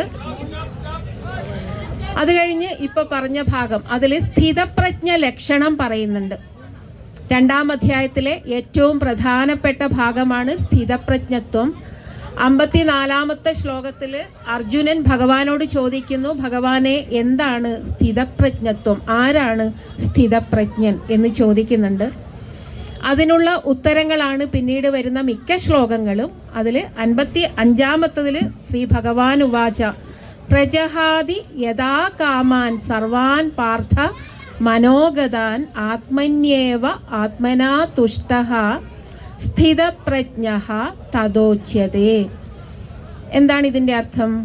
പ്രജഹാതി യഥാ കാമാൻ സർവാൻ പാർത്ഥ മനോഗതാൻ, മനസ്സിൽ വന്നു പോകുന്ന എല്ലാ ചിന്തകളെയും ആഗ്രഹങ്ങളെയും പൂർണ്ണമായിട്ടും ഇല്ലാതാക്കുക, ഉപേക്ഷിക്കുക. പറ്റുന്ന കാര്യമല്ല എന്ന് പറയും അല്ലേ? ചിന്തകൾ ഇങ്ങനെ വന്നു പോയിക്കൊണ്ടിരിക്കും, എനിക്കതിനെ ഉപേക്ഷിക്കാൻ പറ്റുന്നില്ല എന്ന് നമ്മൾ പറയും. യഥാർത്ഥത്തിൽ ഒരുപാട് മരങ്ങളുടെ കൂട്ടത്തെയാണ് നമ്മൾ കാട് എന്ന് പറയുക അല്ലേ? അതുപോലെയാണ് ഇവിടെയും മനസ്സ് എന്നൊന്നില്ലത്രേ. അനേകം ചിന്തകളുടെ കൂട്ടത്തെയാണ് മനസ്സ് എന്ന് പറയുന്നത്. അവിടെ ഓരോ ചിന്തകളെയായിട്ട് പതുക്കെ പതുക്കെ പറിച്ചു മാറ്റാൻ നമുക്ക് കഴിഞ്ഞാൽ പിന്നെ അവിടെ ബാക്കിയാവുക ഈശ്വര ചിന്ത മാത്രമായിരിക്കും, ആത്മാവ് മാത്രമായിരിക്കും. ആത്മാവിനോട് മനസ്സിങ്ങനെ ഒട്ടിപ്പിടിച്ചിട്ടാണ് നമുക്ക് പ്രശ്നങ്ങളും വിഷമങ്ങളും ബുദ്ധിമുട്ടുകളും വേദനകളും ഒക്കെ ഉണ്ടാവുന്നത്. ആ മനസ്സിലെ ചിന്തകളൊക്കെ പതുക്കെ പതുക്കെ എടുത്ത് മാറ്റി മനസ്സ് കാലിയാക്കി കഴിഞ്ഞാൽ പിന്നെ ഭഗവാൻ മാത്രമാണ് അവിടെ ഉണ്ടാവുക. അങ്ങനെ ഭഗവാൻ മാത്രം ഉള്ള ഒരു അവസ്ഥയിലേക്ക് നമ്മൾ പതുക്കെ പതുക്കെ നമ്മളിങ്ങനെ തെളിച്ചു കൊണ്ടുപോവുക. അങ്ങനെ ആകുമ്പോൾ ചിന്തകൾ പതിയെ ഒഴിവായി വരും. ആ ചിന്തകളെ മാറ്റിയിട്ട് അവിടെ ഭഗവാനെ പ്രതിഷ്ഠിക്കുക, അത് മാത്രമേ അതിനുള്ള വഴിയുള്ളൂ. കാരണം മനസ്സിങ്ങനെ ഓരോന്നിൻ്റെ പുറകെയും പോവും, ഇന്ദ്രിയ വിഷയങ്ങളുടെ പുറകെയൊക്കെ പോവും.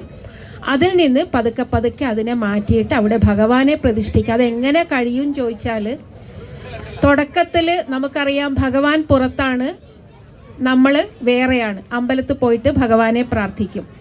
പിന്നെ നമ്മളോട് ആരൊക്കെയോ പറഞ്ഞു തരും, അമ്പലത്തിലെ വിഗ്രഹത്തെ ഒന്ന് തൊഴുതതിന് ശേഷം കണ്ണടച്ച് അവനവൻ്റെ ഉള്ളിലുള്ള ആ ചൈതന്യത്തെയാണ് പ്രാർത്ഥിക്കേണ്ടത്. ഗോപാലകൃഷ്ണ സാറിനെ പോലുള്ളവർ ഒരുപാട് വേദികളിൽ പറഞ്ഞിട്ടുണ്ട് ഇതൊക്കെ. അപ്പോൾ നമ്മൾ പതുക്കെ വിഗ്രഹത്തിനെ കണ്ട് കണ്ണടച്ച് നമ്മുടെ ഉള്ളിലുള്ള ആ ചൈതന്യത്തെ പ്രാർത്ഥിക്കാൻ തുടങ്ങും. കുറേ കഴിയുമ്പോൾ നമ്മളറിയും നമ്മുടെ ഉള്ളിൽ ഉള്ള ചൈതന്യം അത് തന്നെയാണ് ഈ ശരീരം സ്വീകരിച്ച് ഇവിടെ ഇരിക്കുന്നത്. ആ ജീവാത്മാവ് ഭഗവാനിൽ നിന്ന് പുറപ്പെട്ടത് തന്നെയാണ്, ഞാനും ഭഗവാനും വേറെയല്ല എന്നൊക്കെ നമ്മൾ അറിഞ്ഞു തുടങ്ങും.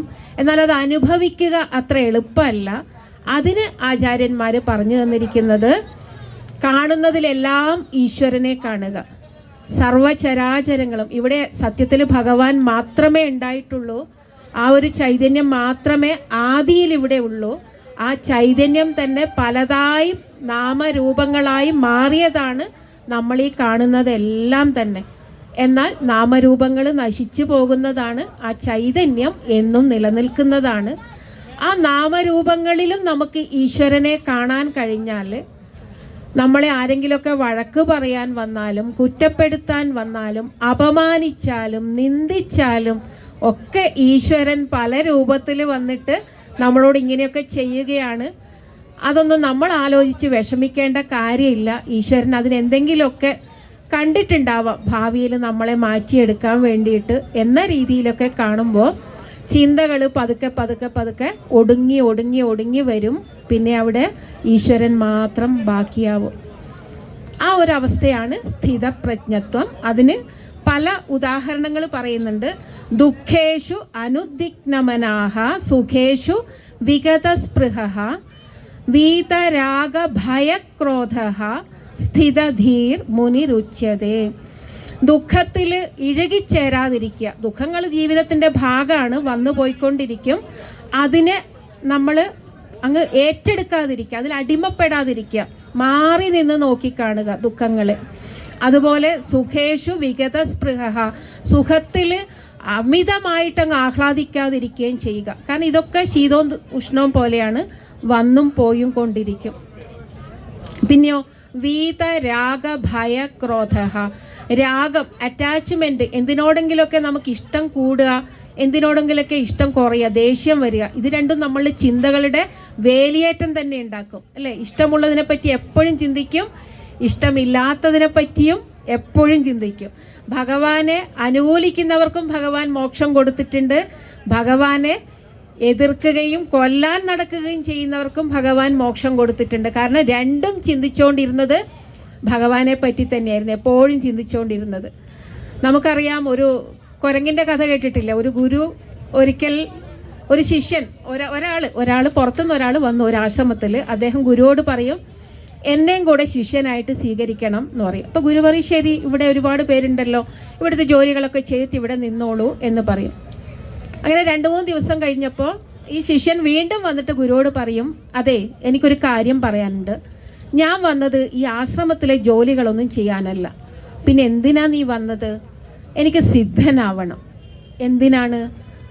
സിദ്ധനായി കഴിഞ്ഞാൽ ഒരുപാട് ആളുകൾ വരും എന്നെ കാണാൻ, എനിക്ക് എൻ്റെ അനുഗ്രഹം വാങ്ങാൻ. ചുറ്റും അനുചര വൃന്ദങ്ങളൊക്കെ ഉണ്ടാവും, ഒരുപാട് പണം വരും, പ്രശസ്തി വരും. അപ്പോൾ ഗുരു പറയും, അത്രേ ഉള്ളൂ കാര്യം, അതൊക്കെ എളുപ്പമല്ലേ, എന്നാൽ പിന്നെ നിനക്ക് ആദ്യമേ അത് പറയായിരുന്നില്ലേ എന്ന് പറഞ്ഞിട്ട് ഗുരു പറയും, ശരി, നീ നാളെ രാവിലെ കുളിച്ചിട്ട് നല്ല വസ്ത്രമൊക്കെ അണിഞ്ഞിട്ട് വരും, ഞാൻ നിനക്കൊരു മന്ത്രം ഉപദേശിക്കാം എന്ന് പറയും. പിറ്റേ ദിവസം ഇയാൾ കുളിച്ച് നല്ല വസ്ത്രമൊക്കെ ഇട്ട് ഗുരുവിൻ്റെ അടുത്ത് വരും. ഗുരു ചെവിയിൽ ചെറിയൊരു മന്ത്രം പറഞ്ഞു കൊടുക്കും. നിങ്ങൾ കേൾക്കണ്ട, ചെവിയിലാ പറയാ, ഓക്കെ. അപ്പോൾ പറഞ്ഞു കൊടുത്തിട്ട് ഗുരു പറയും, അപ്പോൾ ഇയാൾ ചോദിക്കും, ഇത്രേ ഉള്ളൂ ചോദിക്കും. ഗുരു പറയും, ആ അത്രേ ഉള്ളൂ, അത് മതി സിദ്ധനാവാൻ എന്ന് പറയും. ഇദ്ദേഹം തിരിച്ചിറങ്ങിയ സമയത്ത് ഗുരു ഒന്നുകൂടെ തിരിച്ചു വിളിക്കും. എന്നിട്ട് പറയും, മന്ത്രം ജപിക്കുന്ന സമയത്ത് കുരങ്ങനെ കുറിച്ച് ഓർക്കരുത്, വേറെ എന്ത് വേണേ നിനക്ക് ചെയ്യാം, മന്ത്രം ജപിക്കുമ്പോൾ കുരങ്ങനെ കുറിച്ച് ഓർക്കാൻ പാടില്ല എന്ന് പറയും. അത്രേ ഉള്ളൂ, എനിക്ക് ആ ജീവി അല്ലെങ്കിലേ ഇഷ്ടമല്ല, നികൃഷ്ട ജീവി എന്ന് പറഞ്ഞ് ഇദ്ദേഹം തിരിച്ചു പോകും. ഇദ്ദേഹം പോയി വീട്ടിലെത്തി കുളിച്ച് വന്നു, മന്ത്രം ജപിക്കാനിരുന്നു. എന്താ സംഭവിക്കുക? ഒരു കുരങ്ങൻ വരും. ആദ്യം തന്നെ വന്നത് മന്ത്രമല്ല, കുരങ്ങാണ്. അതിനെ എങ്ങനെയൊക്കെയോ ഓടിച്ചു വിട്ടപ്പോൾ 2 എണ്ണായി, 3 എണ്ണായി, 10 ആയി, 100 ആയി, മനസ്സ് മുഴുവൻ കുരങ്ങന്മാരായി. നമ്മൾ എന്ത് ചിന്തിക്കരുത് എന്ന് വിചാരിക്കുന്നുവോ അത് തന്നെ ചിന്തിച്ചുകൊണ്ടിരിക്കും അല്ലേ. പകരം എന്ത് ചെയ്യണം? എന്താണോ വരുന്നത് അത് വരട്ടെ, അതിനെ മാറി നിന്ന് നോക്കിക്കാണുക. എന്നിട്ട് എല്ലാത്തിലും ഈശ്വരനെ കാണാൻ ശ്രമിക്കുക. എല്ലാത്തിലും ഈശ്വരൻ, എല്ലാം ഈശ്വരൻ. അപ്പോൾ പിന്നെ എന്തിനാ നമ്മൾ ആരോടും രാഗവുമില്ല, ആരോടും ദേഷ്യവുമില്ല. ഇഷ്ടപ്പെട്ട ഒരാൾ വരുമ്പോൾ നമ്മുടെ മുഖം പ്രകാശിക്കും, ഇഷ്ടമില്ലാത്ത ഒരാൾ ഇവിടെ വന്നിരിക്കുമ്പോൾ ഞാൻ വിചാരിക്കും അയാൾ എന്തിനാ ഇവിടെ വന്നേന്ന് അല്ലേ. അങ്ങനെ വിചാരിക്കാൻ പാടില്ല. അപ്പം എന്താവും? അതെൻ്റെ മനസ്സിൽ ചിന്തകളായിട്ട് ഇങ്ങനെ വന്നുകൊണ്ടിരിക്കും. ഒന്നും വേണ്ട. വീത രാഗ ഭയ ക്രോധ, ക്രോധവും വേണ്ട, ആരോടും ദേഷ്യവും വേണ്ട. ഈ ഒരവസ്ഥയിലേക്ക് നമ്മൾ എത്തുകയാണെങ്കിൽ ഭഗവാൻ നമ്മളെ വിളിക്കുന്ന പേരാണ് സ്ഥിതപ്രജ്ഞൻ. നമ്മുടെ മോഹൻ സാറൊക്കെ ഇവിടെ ഇരിക്കുന്നുണ്ട്, അദ്ദേഹമൊക്കെ സ്ഥിതപ്രജ്ഞൻ്റെ ഒരവസ്ഥയിലൊക്കെ എത്തിയ ആളാണെന്ന് എനിക്ക് തോന്നുന്നു, അറിയില്ല. അടുത്ത അത് കഴിഞ്ഞിട്ട് 58-ൽ പറയുന്നു, യഥാ സംഹരതേ ചായം കൂർമോങ്കാനീവ സർവശഃ ഇന്ദ്രിയാണി ഇന്ദ്രിയാർത്ഥേഭ്യഃ തസ്യ പ്രജ്ഞാ പ്രതിഷ്ഠിത. എപ്രകാരമാണോ ഒരു ആമ തൻ്റെ അവയവങ്ങളെ ഉള്ളിലേക്ക് വലിക്കുന്നത്, അതുപോലെ ആയിരിക്കണം ഒരു യോഗി, സ്ഥിതപ്രജ്ഞൻ, ജ്ഞാനി. അനാവശ്യമായ വിഷയങ്ങളിൽ നിന്നും തൻ്റെ ഇന്ദ്രിയങ്ങളെ ഉള്ളിലേക്ക് വലിക്കേണ്ടത് എന്ന് പറയുന്നു. അടുത്തത് താനി സർവാണി സംയമ്യ युक्त आसीत मत्परः वशे हि यस्येन्द्रियाणि तस्य प्रज्ञा प्रतिष्ठिता ध्यायतो विषयान् पुंसः सङ्गस्तेषूपजायते सङ्गात् संजायते कामः कामात् क्रोधोऽभिजायते क्रोधात् भवति सम्मोहः सम्मोहात् स्मृतिविभ्रमः स्मृतिभ्रंशात् बुद्धिनाशो बुद्धिनाशात् प्रणश्यति रागद्वेषवियुक्तैस्तु विषयानिन्द्रियैश्चरन् आत्मवश्यैर्विधेयात्मा प्रसादमधिगच्छति प्रसादे सर्वदुःखानां हानिरस्योपजायते प्रसन्नचेतसो ह्याशु बुद्धिपर्यवतिष्ठते नास्ति बुद्धिरयुक्तस्य न चायुक्तस्य भावना न चाभावयति शान्ति अशान्तस्य कुतः सुखम् इन्द्रियाणां हि चरतां यन्मनोनुविधीयते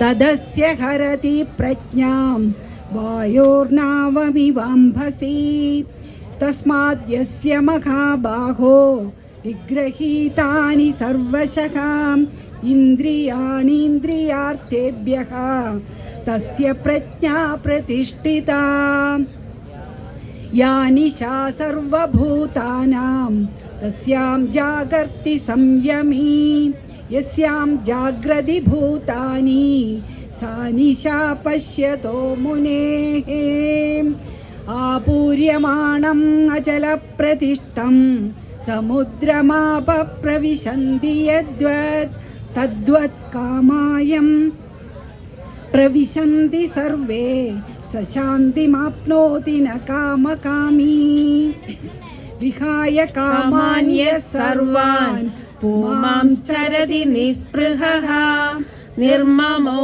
निरहङ्कारः स शान्तिमधिगच्छति एषा भ्रामी स्थितिः पार्थ नैनं प्राप्य विमुह्यति स्थित्वा स्यामन्तकालेऽपि ब्रह्मनिर्वाणमृच्छति ॐ तत्सदिति श्रीमद्भगवद्गीतासु उपनिषत्सु ब्रह्मविद्यायां योगशास्त्रे श्रीकृष्णार्जुनसंवादे साङ्ख्ययोगो नाम द्वितीयोऽध्यायः ॐ गुरुभ्यो नमः 62, 63 ശ്ലോകങ്ങളും നിങ്ങൾ ഒരുപാട് ഇടങ്ങളിൽ കേട്ടിട്ടുണ്ടാവും. വളരെ പ്രധാനപ്പെട്ട ശ്ലോകങ്ങളാണ്.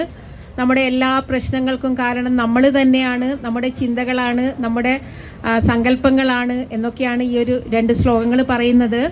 ധ്യായതോ വിഷയാൻ പുംസഃ സംഗസ്തേഷൂപജായത്തെ സംഗാത് സംജായത്തെ കാമഃ കാമാത് ക്രോധോഭിജായത്തെ ക്രോധാത് ഭവതി സമ്മോഹഃ സമ്മോഹാത് സ്മൃതി വിഭ്രമഃ സ്മൃതിഭ്രംശാത് ബുദ്ധിനാശോ ബുദ്ധിനാശാത് പ്രണശ്യതി.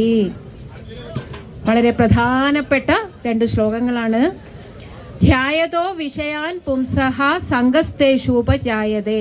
നമ്മൾ എന്താണോ ആലോചിച്ചു കൊണ്ടിരിക്കുന്നത് അതിനോട് നമുക്ക് സംഘം, അറ്റാച്ച്മെൻ്റ് ഉണ്ടാവുന്നു. പിന്നെയോ സംഗാത് സംജായതേ കാമഃ, അതിൽ നിന്നും നമുക്ക് ആഗ്രഹങ്ങൾ ഉണ്ടാവുന്നു. അതിനെ സ്വന്തമാക്കണം അല്ലെങ്കിൽ നശിപ്പിക്കണം, രണ്ടും ഉണ്ടാവും അല്ലേ. അടുത്ത വീട്ടിലൊരാളുടെ നല്ലതൊന്ന് കാണുമ്പം അതൊന്ന് നശിച്ചു പോയെങ്കിലും എന്നൊക്കെ നമ്മൾ വിചാരിക്കും അല്ലേ. രണ്ടും ഉണ്ടാവും ആഗ്രഹങ്ങൾ. ഒന്നുകിൽ സ്വന്തമാക്കണം എന്നുണ്ടാവും, അല്ലെങ്കിൽ ഇപ്പോൾ കാണാമല്ലോ ഇപ്പോഴത്തെ കുട്ടികൾ ആസിഡ് എറിഞ്ഞ് കൊല്ലുക അല്ലേ, നശിപ്പിക്കാനുള്ളൊരു വ്യഗ്രതയുണ്ട്. എനിക്ക് കിട്ടിയില്ലെങ്കിൽ വേറെ ആർക്കും കിട്ടണ്ട എന്ന പേരിൽ കൊല്ലുന്നതൊക്കെ കാണാം, ഉപദ്രവിക്കുന്നത് കാണാം. അപ്പോൾ അങ്ങനെ അതിനോട് ആഗ്രഹം വരുന്നു. പിന്നെയോ കാമാത് ക്രോധോഭിജായതേ, ആഗ്രഹം വന്നു കഴിയുമ്പോൾ ക്രോധം വരുന്നു. അത് കഴിഞ്ഞിട്ടോ ക്രോധാത് ഭവതി സമ്മോഹ, ക്രോധം വന്നു കഴിയുമ്പോൾ സമ്മോഹാവസ്ഥ ഉണ്ടാകുന്നു. ശരി ഏത് തെറ്റേത്, എന്ത് ചെയ്യണം എന്ത് ചെയ്യരുത് എന്ന് അറിയാത്ത അവസ്ഥയിലേക്ക് എത്തുന്നു. സമ്മോതാ സ്മൃതി വിഭ്രമഃ, ആ ഒരവസ്ഥ എത്തിക്കഴിയുമ്പോൾ സ്മൃതിഭ്രംശം ഉണ്ടാവുന്നു. എന്താണ് സ്മൃതിഭ്രംശം? ഓർമ്മനാശം എന്ന് വെച്ചാലോ, നമ്മൾ എന്ത് ചെയ്യണം ചെയ്യരുത് എന്നതൊക്കെ നമ്മുടെ മനസ്സിൽ പല കാലങ്ങളായിട്ട് സ്വരൂപിച്ച് വെച്ച അറിവുകളുടെ അടിസ്ഥാനത്തിലാണ് തീരുമാനിക്കുന്നത്. ആ അറിവുകൾ നഷ്ടപ്പെട്ടു പോയാലോ, എല്ലാം ഒന്നും ഓർക്കാൻ പറ്റാത്തൊരവസ്ഥ. അപ്പം എന്ത് ചെയ്യും? തോന്നിയത് ചെയ്യും അല്ലേ? അതാണ് സ്മൃതിഭ്രംശം. പിന്നെയോ സ്മൃതിഭ്രംശാത് ബുദ്ധിനാശോ, സ്മൃതിഭ്രംശം വന്നാൽ പിന്നെ ബുദ്ധിനാശം ഉണ്ടാവുന്നു. ബുദ്ധിനാശാത് പ്രണശ്യതി, ബുദ്ധിനാശം ഉണ്ടായി കഴിയുമ്പോൾ നശിച്ചു, പൂർണ്ണ നാശം സംഭവിക്കുന്നു. അപ്പോൾ എല്ലാത്തിൻ്റെയും തുടക്കം എവിടെയായിരുന്നു? ധ്യായതോ വിഷയാൻ പുംസഹ അല്ലേ? എന്താണോ ധ്യാനിച്ചു കൊണ്ടിരുന്നത്, ആലോചിച്ചു കൊണ്ടിരുന്നത്, അതിൽ നിന്നാണ് തുടക്കം. ഒരു രാജ്യത്ത് മറ്റൊരു രാജ്യം ആറ്റം ബോംബ് വർഷിക്കുന്നുണ്ടെങ്കിൽ പോലും അതിനു പിന്നിൽ ഇതുപോലെ ആലോചിച്ച ഏതോ ഒരാളുണ്ടാവും. അയാളായിരിക്കാം അതിൻ്റെ തുടക്കം. അത് പൂർണ്ണ നാശത്തിലേക്ക് നയിക്കുന്നു. നമ്മൾ കാണുക ഇവിടെ ബോംബ് കൊണ്ടുവന്നിട്ട ആളെ ആയിരിക്കും, പക്ഷേ അതിന് പിന്നിൽ ആരോ ഒരാളത് ആലോചിച്ച് തുടങ്ങി വെച്ചിട്ടുണ്ട്. അതാണ് ഏറ്റവും വലിയ പ്രശ്നമായിട്ട് സർവനാശത്തിലേക്കും നയിക്കുന്നത് എന്ന് പറയുന്നു. തുടർന്ന് 71-ാമത്തെ ശ്ലോകം കൂടെ പറയാം. വിഹായ കാമാൻ യഹ് സർവാൻ പൂമാംശ്ചരതി നിസ്പൃഹഃ നിർമ്മമോ നിരഹങ്കാരഃ സ ശാന്തിം അധിഗച്ഛതി. ആരാണ് ശാന്തിയിലേക്ക് നയിക്കപ്പെടുന്നത്? വിഹായ കാമാൻ യസ് സർവാൻ, ആരാണോ സർവ ആഗ്രഹങ്ങളെയും ഒഴിവാക്കിയിട്ട് പൂമാൻശ്ചരതി നിസ്പൃഹഃ, യാതൊരു ആഗ്രഹങ്ങളും ഇല്ലാതെ സർവകാമനകളെയും സങ്കല്പങ്ങളെയും ഒഴിവാക്കിയിട്ട് നിർമ്മമോ, ഞാൻ എൻ്റേത് എന്ന ചിന്തയെ മാറ്റിയിട്ട് നിരഹങ്കാരഃ, ഞാൻ എന്ന ഭാവമില്ലാതെ നടക്കുന്നത് അയാൾ പൂർണ്ണമായ ശാന്തിയെ പ്രാപിക്കുന്നു എന്ന് പറഞ്ഞുകൊണ്ട് നമുക്ക് ഈ ഒരു 2-ാമത്തെ അധ്യായം അവസാനിപ്പിക്കാം. ഇനി ഒറ്റൊരു ശ്ലോകം, 2-ാമത്തെ അധ്യായം 1ഉം 2ഉം മാത്രമാണ് നമ്മൾ ഇന്ന് ചർച്ച ചെയ്തത്. എങ്കിലും നിങ്ങൾക്ക് വേണ്ടിയിട്ട് 6-ാമത്തെ അധ്യായത്തിൽ ഒരു ശ്ലോകം കൂടെ പറയാണ്. 6-ാമത്തെ അധ്യായത്തിൽ 5-ാമത്തെ ശ്ലോകം ഏതാണ് സരസ്വതി? ഉദ്ധരേതാത്മനാത്മാനം നാത്മാനമവസാദയേത് ആത്മൈവ ഹ്യാത്മനോ ബന്ധുഃ ആത്മൈവ രിപുരാത്മനഃ. ഭഗവത്ഗീത പഠിച്ച ഒരുപാട് സ്റ്റുഡൻസ് ഇപ്പോൾ ഇവിടെ ഇരിക്കുന്നുണ്ട്. എല്ലാവർക്കും ഇഷ്ടപ്പെട്ട ഒരു ശ്ലോകമാണിത്. അഥവാ എല്ലാത്തിൻ്റെയും ഉത്തരവാദിത്തം അവനവൻ തന്നെ ഏറ്റെടുക്കണം എന്ന് ഭഗവാൻ നമ്മളോട് പറയുന്ന ഒരു ശ്ലോകമാണിത്. ഉദരേത് ആത്മനാത്മാനം, അവനവനെ അവനവൻ തന്നെ ഉയർത്തണം. ന ആത്മാനം അവസാദയേത്, അവനവനെ അവനവൻ നശിപ്പിക്കാൻ പാടില്ല, താഴ്ത്തിക്കെട്ടാൻ പാടില്ല. എന്നെ ഒന്നിനും കൊള്ളില്ല എന്ന് ഒരാളും ചിന്തിക്കാൻ പാടില്ല. നമ്മളെ ഓരോരുത്തരും ഭഗവാന്റെ പ്രതിരൂപങ്ങൾ തന്നെയാണ്. നമ്മളെ ഓരോരുത്തരെയും ഭഗവാൻ ഈ ഭൂമിയിലേക്ക് അയച്ചത് ഓരോരുത്തർക്കും വ്യത്യസ്തമായ കർത്തവ്യങ്ങളോട് കൂടിയാണ്. നമുക്ക് കിട്ടിയിരിക്കുന്ന ശരീരവും മനസ്സും അനുസരിച്ച് അതിനെക്കൊണ്ട് എന്താണോ പറ്റുക അത് ചെയ്യാൻ നമ്മളൊക്കെ ബാധ്യസ്ഥരാണ്. നമ്മളെ ഒന്നിനും കൊള്ളില്ല എന്ന് ഒരാളും ചിന്തിക്കാൻ പാടില്ല. എന്നിട്ട് ഭഗവാൻ പറയുന്നു, ആത്മൈവ ഹി ആത്മനോ ബന്ധുഃ ആത്മൈവ രിപുരാത്മനഃ. അവനവൻ്റെ ബന്ധു അവനവൻ തന്നെയാണ്, അവനവൻ്റെ ശത്രുവും അവനവൻ തന്നെയാണ്. ആരും പുറത്തു പോയിട്ട് മറ്റൊരാളെ ചൂണ്ടിയിട്ട് ഇയാൾ കാരണമാണ് ഞാൻ ഇങ്ങനെ ആയിപ്പോയത്, ഇയാൾ കാരണമാണ് ഞാൻ വിഷമിക്കുന്നത് എന്നൊന്നും പറയരുത്. എല്ലാത്തിൻ്റെയും കാരണം അവനവൻ തന്നെയാണ്. നമ്മുടെ കർമ്മങ്ങളുടെയും കർമ്മഫലങ്ങളുടെയും ഉത്തരവാദിത്വം നമുക്ക് തന്നെയാണ്. ഇത്രയും നേരം വളരെ ക്ഷമയോടെ ഇത് കേട്ടിരുന്ന നിങ്ങൾ ഓരോരുത്തരോടും ഹൃദയത്തിൻ്റെ ഭാഷയിൽ സ്നേഹം, നന്ദി അറിയിക്കുകയാണ്. ഇങ്ങനെ ഒരു അവസരം തന്ന അയ്യപ്പ സേവാ സംഘം ഭാരവാഹികൾക്കും പ്രവർത്തകർക്കും എല്ലാവർക്കും ഹൃദയത്തിൻ്റെ ഭാഷയിൽ നന്ദി. ഇനിയൊരവസരം കാലവും ഭഗവാനും അയ്യപ്പ സേവാ സംഘവും ആഗ്രഹിക്കുകയാണെങ്കിൽ അടുത്ത വർഷം നമുക്ക് 3-4 അധ്യായങ്ങൾ കേൾക്കാം. എനിക്കറിയില്ല, നമുക്കാർക്കും അറിയില്ല നാളെയെപ്പറ്റി. ഇന്ന് ഈ ഒരു നിമിഷം മാത്രമേ നമ്മുടെ മുന്നിലുള്ളൂ. ആ നിമിഷം ഓരോരുത്തരും ഭംഗിയാക്കാൻ ശ്രമിക്കുക എല്ലായ്പ്പോഴും. എല്ലാവർക്കും നന്ദി. എല്ലാവരുടെയും പാദങ്ങളിൽ ഭഗവാനായിക്കൊണ്ട് നമസ്കരിക്കുന്നു.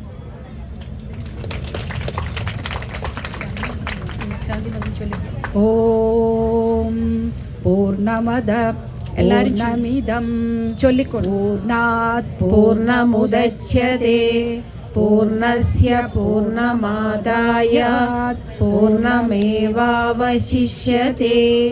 ഓം ശാന്തി ശാന്തി ശാന്തി. സ്വാമിയേ ശരണമയ്യപ്പ.